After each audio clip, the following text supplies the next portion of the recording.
ಭೀಮೆಯ ರಣಾರ್ಭಟ ಹೇಗಿದೆ ಅನ್ನುವಂಥರ ವರದಿಯನ್ನು ಪ್ರತಿದಿನವೂ ಕೂಡ ಕೊಡ್ತಾ ಇದ್ದೀವಿ. ಇವತ್ತು ಡ್ರೋನ್ನ ದೃಶ್ಯಾವಳಿಗಳ ಮೂಲಕವಾಗಿ ನಿಮಗೆ ಇಲ್ಲಿರುವಂಥ ಪರಿಸ್ಥಿತಿಗಳು ಹೇಗೂ ಅನ್ನುವಂಥದ್ದನ್ನು ನಿಮ್ಮ ಮುಂದೆ ಇಡ್ತಾ ಇದ್ದೀವಿ. ಸೇತುವೆಗಳು ಕೊಚ್ಕೊಂಡು ಹೋಗ್ತಾ ಇದೆ. ಆ ಕಡೆ ಇರೋರು ಈ ಕಡೆಗೆ ಬರೋಕ್ಕಾಗ್ತಾ ಇಲ್ಲ. ಗ್ರಾಮಗಳು ಮುಳುಗಡೆ ಆಗೋಗ್ಬಿಟ್ಟಿದೆ. ಮನೆಗಳನ್ನು ಜನ ಕಳ್ಕೊಂಡಿದ್ದಾರೆ. ಎಲ್ಲಪ್ಪ ನಾವು ಹೋಗೋದು ಅಂತಿದ್ದಾರೆ. ಸರ್ಕಾರ ನಿರಾಶ್ರಿತ ಕೇಂದ್ರಗಳನ್ನು ರೆಡಿ ಮಾಡಿದ್ದಾರೆ, ಅಲ್ಲಿಗೆ ಹೋಗಿ ವಾಸ ಮಾಡುತ್ತಾ ಇದ್ದಾರೆ. ಎಷ್ಟು ದಿನ ನಾವು ಹೀಗೆ ಇರಬೇಕು, ನಮಗೆ ಶಾಶ್ವತ ಪರಿಹಾರ ಬೇಕು ಅಂತ ಗ್ರಾಮಸ್ಥರು ಕೇಳ್ತಾ ಇದ್ದಾರೆ. ಆದರೆ ಇದು ಮಳೆ ಬಂದಾಗ ಮಾತ್ರ ಈ ರೀತಿಯಾಗಿ ಶಾಶ್ವತ ಪರಿಹಾರಕ್ಕೆ ಆಗ್ರಹನ, ಮಳೆ ಇಲ್ಲದೆ ಇರೋ ಟೈಮಲ್ಲಿ ನೆಮ್ಮದಿಯಾಗಿರುತ್ತಾ ಜಾಗ? ಈ ಪ್ರಶ್ನೆಗಳು ಉದ್ಭವ ಆಗುತ್ತೆ. ಕಾರಣ ಅವಾಗ ಯಾಕೆ ಧ್ವನಿ ಎತ್ತಲ್ಲ ಅನ್ನುವಂಥದ್ದು. ಹಾಗಿದ್ದಾಗ ಕಲಬುರಗಿ ಮತ್ತು ಯಾದಗಿರಿ ಭಾಗಗಳಲ್ಲಿ ಮಳೆಯಿಂದಾಗಿರುವಂಥ ಅನಾಹುತಗಳ ಒಂದು ವರದಿಯನ್ನು ನಿಮ್ಮ ಮುಂದೆ ಇಡ್ತಾ ಇದ್ದೀವಿ, ಡ್ರೋನ್ ದೃಶ್ಯಾವಳಿಗಳ ಸಮೇತವಾಗಿ ನೋಡಿ. ಮಹಾರಾಷ್ಟ್ರದಲ್ಲಿ ಮಳೆ, ಕಲ್ಯಾಣ ಕರ್ನಾಟಕದಲ್ಲಿ ನೆರೆ. ಕಲಬುರಗಿ ಯಾದಗಿರಿಗೆ ಭೀಮೆ ಕಂಟಕ, ಜನ ತತ್ತರ. ಪ್ರವಾಹಕ್ಕೆ ಕೊಚ್ಚಿ ಹೋದ ಸೇತುವೆ ತಡೆಗೋಡೆ. ಮಹಾರಾಷ್ಟ್ರದಲ್ಲಿ ಅಬ್ಬರದ ಮಳೆಯಾಗ್ತಿರುವ ಹಿನ್ನೆಲೆ ಕಲ್ಯಾಣ ಕರ್ನಾಟಕ ಭಾಗದಲ್ಲಿ ನೆರೆ ಪರಿಸ್ಥಿತಿ ಜೋರಾಗಿದೆ. ಭೀಮಾ ನದಿ ಪ್ರವಾಹಕ್ಕೆ ಸೇತುವೆಯ ತಡೆಗೋಡೆ ಕೊಚ್ಚಿಕೊಂಡು ಹೋಗಿದೆ. ಚಿನ್ಮಳ್ಳಿ ಕಲ್ಲೂರುಕೆ ಮಧ್ಯೆ ನಿರ್ಮಿಸಿದ್ದ ಬ್ರಿಡ್ಜ್ ಕಮ್ ಬ್ಯಾರೇಜ್ನ ಸೇತುವೆಯ ಒಂದು ಭಾಗ ಸಂಪೂರ್ಣ ಹಾನಿಯಾಗಿದೆ. ಅಪಾಯ ಮಟ್ಟ ಮೀರಿ ನೀರು ಹರಿತಾ ಇರೋದ್ರಿಂದ ಸೇತುವೆಗೆ ಹಾನಿಯಾಗಿದೆ. ಇದರಿಂದ ಜಿಲ್ಲೆಯ ರೈತರಿಗೆ ಸಂಕಷ್ಟ ಎದುರಾಗಿದೆ. ಸಾವಿರಾರು ಹೆಕ್ಟೇರ್ ಪ್ರದೇಶಕ್ಕೆ ನೀರಾವರಿ ವ್ಯವಸ್ಥೆ ಕಲ್ಪಿಸುತ್ತಿದ್ದ ಈ ಸೇತುವೆಯ ಒಂದು ಭಾಗ ಕೊಚ್ಚಿಕೊಂಡು ಹೋಗಿರುವ ಹಿನ್ನೆಲೆ ಜೇವರ್ಗಿ ಅಫಜಲಪುರ ತಾಲೂಕು ನಡುವಿನ ಸಂಪರ್ಕ ಕಡಿತವಾಗಿದೆ. ಬ್ಯಾರೇಜ್ನ ಎಲ್ಲಾ ಗೇಟ್ಗಳು ಓಪನ್ ಮಾಡಿದ್ದರಿಂದ ಹೀಗಾಗಿದೆ ಎಂದು ರೈತರು ಕಿಡಿಕಾರಿದ್ದಾರೆ.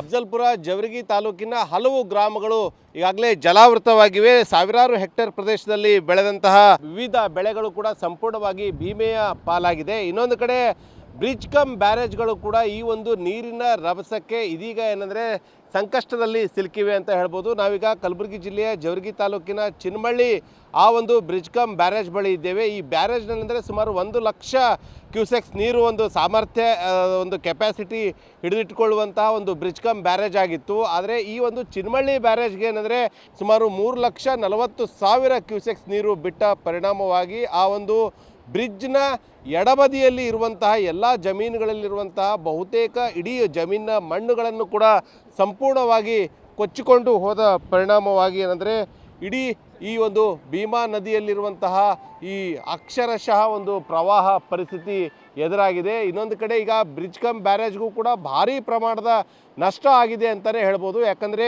ಈಗ ಮಳೆ ಭೀಮಾ ನದಿಯಲ್ಲಿರುವಂಥ ಮಹಾರಾಷ್ಟ್ರದ ನೀರು ಬಿಡೋದು ಇನ್ನೊಂದು 2-3 ದಿನಗಳ ಬಳಿಕ ಕಡಿಮೆ ಆಗ್ಬೋದು. ಆದರೆ ಚಿನ್ಮಳ್ಳಿ ಈ ಒಂದು ಬ್ರಿಡ್ಜ್ ಕಮ್ ಬ್ಯಾರೇಜ್ಗೆ ಇಲ್ಲಿನ ರೈತರಿಗಾಗಿ ಏನಂದರೆ ನಿರ್ಮಿಸಲಾದಂಥ ಈ ಒಂದು ಬ್ರಿಡ್ಜ್ ಕಮ್ ಬ್ಯಾರೇಜ್ನಲ್ಲಿ ನೀರಿನ ಪ್ರಮಾಣ ಮಾತ್ರ ಯಾವುದೇ ಕಾರಣಕ್ಕೂ ನಿಲ್ಲೋದಿಲ್ಲ. ಯಾಕಂದರೆ ಈಗ ಬ್ರಿಡ್ಜ್ ಪಕ್ಕದಲ್ಲಿರುವಂತಹ ಜಮೀನು ಸಂಪೂರ್ಣವಾಗಿ ಕೊರೆದಿರುವಂಥ ಹಿನ್ನೆಲೆಯಲ್ಲಿ ಇಲ್ಲಿರುವಂತಹ ಗೇಟ್ಗಳನ್ನು ಹಾಕಿದರೂ ಕೂಡ ಯಾವುದೇ ರೀತಿಯಾದಂತಹ ಪ್ರಯೋಜನ ಆಗೋದಿಲ್ಲ. ಪಕ್ಕದ ಒಂದು ಜಮೀನಿನಲ್ಲಿ ಭೂಮಿಯನ್ನು ಕೊರೆತ ಆಗಿದೆ. ಆ ಒಂದು ಕೊರೆತವಾದಂತಹ ಭೂಮಿಯ ಒಂದು ಸೈಡ್ನಿಂದ ಸಂಪೂರ್ಣವಾಗಿ ಎಲ್ಲ ನೀರು ಹರಿದುಕೊಂಡು ಹೋಗುವಂಥ ಪರಿಸ್ಥಿತಿ ನಿರ್ಮಾಣವಾಗಿದ್ದು ನೀರು ಈಗ ವ್ಯರ್ಥವಾಗಿ ಹರಿದುಕೊಂಡು ಹೋಗ್ತಾ ಇದೆ.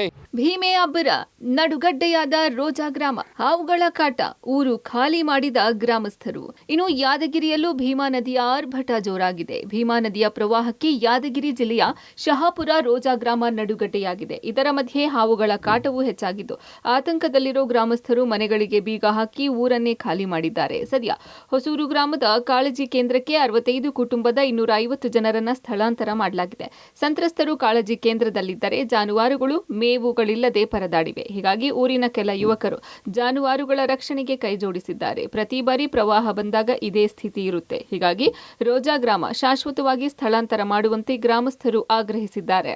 ಇಲ್ಲಿ ಹಾವುಗಳ ಕಾಟ ಒಂದ್ ಕಡೆಯಾದ್ರೆ ಯಾದಗಿರಿ ಜಿಲ್ಲೆಯ ಗುರುಸುಣಗಿ ಬ್ರಿಡ್ಜ್ ಕಮ್ ಬ್ಯಾರೇಜ್ ಬಳಿ ಜನ ಹುಚ್ಚಾಟ ಆಡ್ತಿದ್ದಾರೆ. ಅಪಾಯ ಲೆಕ್ಕಿಸದೆ ಜನ ಮೀನು ಹಿಡಿತಿದ್ದಾರೆ. ಇನ್ನೊಂದೆಡೆ ನದಿ ಅಬ್ಬರದ ಮುಂದೆ ಸೆಲ್ಫಿ ಕ್ಲಿಕ್ಕಿಸಿಕೊಳ್ಳುವ ಮೂಲಕ ಹುಚ್ಚಾಟ ಪ್ರದರ್ಶಿಸಿದ್ದಾರೆ. ಮಹಾರಾಷ್ಟ್ರದ ಮಹಾಮಳೆಗೆ ನಿಜಕ್ಕೂ ಕೂಡ ಭೀಮಾ ನದಿ ತುಂಬಿ ಹರಿತಾ ಇದೆ. ಆದರೆ ಭೀಮಾ ನದಿಯ ಆ ತೀರದಲ್ಲಿ ಕೆಲವೊಂದಿಷ್ಟು ಯುವಕರ ಹುಚ್ಚಾಟ ಆಗ್ತಾ ಇರುವಂಥದ್ದನ್ನು ಕಾಣ್ತಾ ಇದ್ದೀವಿ. ಈ ಗುರುಸಣಗಿ ಬ್ರಿಡ್ಜ್ ಕಮ್ ಬ್ಯಾರೇಜ್ ಏನಿದೆ ಇದರ 24 ಗೇಟ್ಗಳ ಮೂಲಕ ಈಗಾಗಲೇ 4.5 ಲಕ್ಷ ಕ್ಯೂಸೆಕ್ನಷ್ಟು ನೀರನ್ನು ಹೊರಬಿಡಲಾಗ್ತಾ ಇದೆ. ಆದರೆ ಆ ಬ್ರಿಡ್ಜ್ನ ಮೇಲ್ಗಡೆ ಭಾಗದಲ್ಲೂ ಕೂಡ ಜನ ಎಷ್ಟೇ ಹೇಳಿದರೂ ಓಡಾಡುವಂಥದ್ದನ್ನು ಬಿಡ್ತಾ ಇಲ್ಲ ಅನ್ನುವಂಥದ್ದು. ಅಂದರೆ ಹುಚ್ಚಾಟಕ್ಕೆ ಮುಂದಾಗಿರುವಂಥದ್ದು. ಇಲ್ಲಿನ ಸಿಬ್ಬಂದಿ ಪೊಲೀಸರು ಎಷ್ಟೇ ಎಚ್ಚರಿಕೆಯನ್ನು ಕೊಟ್ಟರೂ ಕೂಡ ಜನ ಓಡಾಡುವಂಥದ್ದು, ತಮ್ಮ ಪ್ರಾಣ ಭಯವನ್ನು ಕೂಡ ಲೆಕ್ಕಿಸದೆ ಪ್ರಾಣದ ಹಂಗನ್ನು ತೊರೆದು ಓಡಾಡ್ತಿರುವಂಥದ್ದು, ಜೊತೆಗೆ ಒಂದಷ್ಟು ಜನ ಮೀನುಗಳನ್ನು ಇಡಲಿಕ್ಕೆ ಪ್ರಯತ್ನ ಮಾಡ್ತಾ ಇರುವಂಥದ್ದು ಕೂಡ ಕಾಣ್ತಾ ಇದೆ.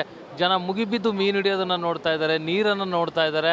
ಒಂದು ರೀತಿಯ ಅಪಾಯದ ಇದ್ರೂ ಕೂಡ ಜನ ಯಾವುದನ್ನು ಲೆಕ್ಕಿಸದೇನೆ ಈ ರೀತಿಯಾಗಿ ಹುಚ್ಚಾಟ ಮೆರಿತಾ ಇರೋದು ನಿಜಕ್ಕೂ ಎಲ್ಲೋ ಒಂದು ಕಡೆ ಜನರಿಗೆ ನಿಜಕ್ಕೂ ಏನು ಪ್ರವಾಹದ ಭೀತಿ ಅಥವಾ ಪ್ರವಾಹದ ಬಗ್ಗೆ ಎಚ್ಚರಿಕೆ ಇಲ್ವಾ ಅನ್ನುವಂಥದ್ದು ಇಲ್ಲಿ ಯುವಕರನ್ನು ನಾವು ನೋಡ್ತಾ ಇದ್ದೀವಿ.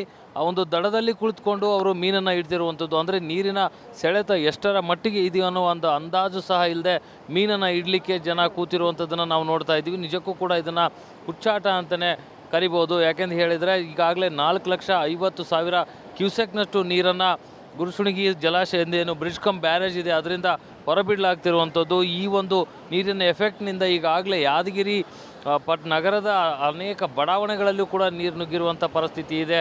ಇನ್ನು ಗಡಿ ಜಿಲ್ಲೆ ಬೀದರ್ನಲ್ಲಿ ಮಹಾಪ್ರವಾಹ ಜೋರಾಗಿಯೇ ಇದೆ.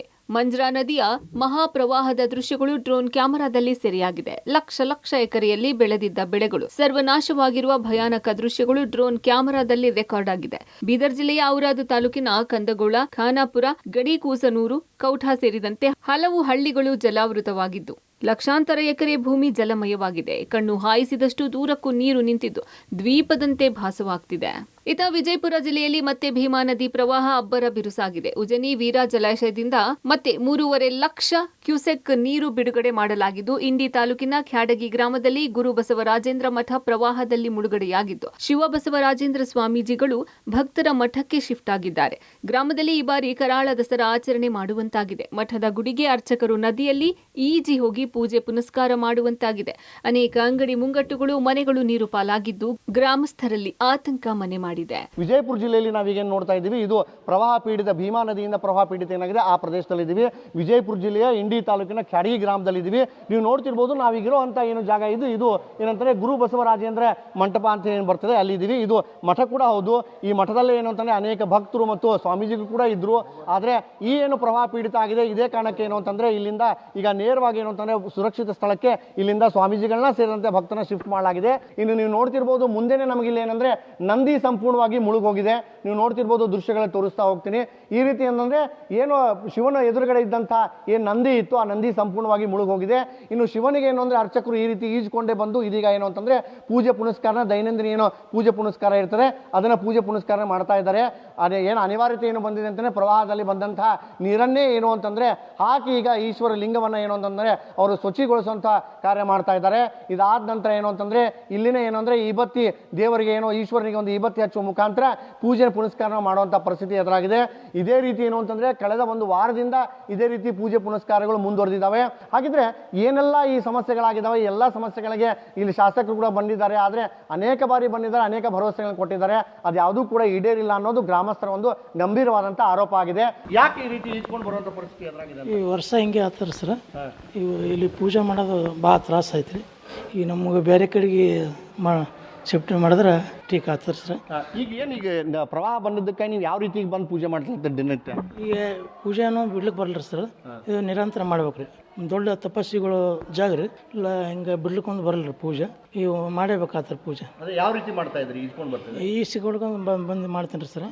ನೀರು ಬಕ್ಕಳು ಐತಿ, ಅದಕ್ಕೆ ವರ್ಷ ಹಿಂಗೆ ಆಗಿದ್ರೆ ನೋವು ಆಗ್ತದೆ ಸರ್. ಹಬ್ಬ ಬಂತ, ನಾಳೆ 2ನೇ ತಾರೀಕಿಗೆ ಹಬ್ಬ ಐತ್ರಿ ಸರ್. ಎಲ್ಲ ನಮ್ಮ ಭಕ್ತರಿಗೆಲ್ಲ ತ್ರಾಸ ಆಗ್ತದೆ ಸರ್. ಈಗ ಅಪ್ಪವ್ರು ಎಲ್ಲ ಬಿಟ್ಟು ಹೋಗಿದ್ದಾರೆ, ಎಲ್ಲ ನಾವೇ ನೋಡ್ಕೋಬೇಕ್ರಿ ಸರ್, ಎಲ್ಲ ಹ್ಞೂ ರೀ ಸರ್. ಒಟ್ಟಾರೆ ನೆರೆ ರಾಜ್ಯದಲ್ಲಿ ಮಳೆಯಾಗ್ತಿರೋದ್ರಿಂದ ಕಲ್ಯಾಣ ಕರ್ನಾಟಕ ಭಾಗದಲ್ಲಿ ಪ್ರವಾಹ ಪರಿಸ್ಥಿತಿ ಹೇಳತೀರದಾಗಿದೆ. ದಿನದಿಂದ ದಿನಕ್ಕೆ ಜನರ ಸಂಕಷ್ಟ ಹೆಚ್ಚಾಗುತ್ತಲೇ ಇದೆ.